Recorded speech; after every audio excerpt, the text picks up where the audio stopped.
Every person operates on the exact same 24-hour clock, but as the day progresses, our actual control over those hours steadily degrades. The further you get into the afternoon, the more cognitive real estate you lose to sudden emergencies and other people's agendas. When that cognitive space shrinks, we default to passive consumption. We endlessly scroll through our feeds and listen to podcasts, hoping all that intake will miraculously spark a creative thought. Achieving peak focus does not require magically finding more free time. It requires sequencing your daily inputs so that you dictate your future thoughts, rather than reacting to them. Without a deliberate sequence, daily consumption remains passive noise. You stay stranded as a consumer, waiting for an inspiration that never arrives. The first phase requires treating early morning physical exertion as a biological lever for focus, rather than just a fitness goal. We usually hear about cortisol as a stress hormone, but a massive morning spike in cortisol is actually the specific trigger your brain needs to wake up and pay attention. This chart shows the difference between a lethargic, flat cortisol curve and a sharp morning spike triggered by exercise. This spike creates a wavefront of alertness that carries you through the rest of your day. Riding that physiological peak burns off nervous energy and provides an intense state of mental clarity in the hours that immediately follow. Early physical exertion clears the path. It establishes the specific physiological state, high alertness and mental clarity, required for the heavy lifting that follows. Once the body is primed, the second phase shifts from biological activation to intellectual loading. Almost every thought you produce is directly downstream from what you consume. You are choosing your future thoughts based entirely on what you decide to read, watch, or listen to today.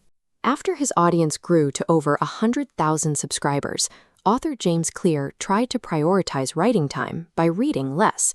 In reality, his creativity declined. Without new inputs to spark ideas, his writing stalled. Reading is like pulling a car into a gas station to fill the tank. It provides the necessary fuel. However, the entire point of fueling the car is to put it in drive. High-quality fuel is useless if you sit at the pump all day and never actually create something. How do we guarantee that we transition from endlessly pumping gas to actually driving the vehicle? This is the T-shaped expert model. Many obsess over the wide horizontal bar, believing broad reading is the key to range. But that deep vertical line, the stem, is what anchors your attention. Establishing that mission first turns your brain into a highly tuned antenna. As you read broadly, your brain subconsciously scans for signals that can latch onto your specific project.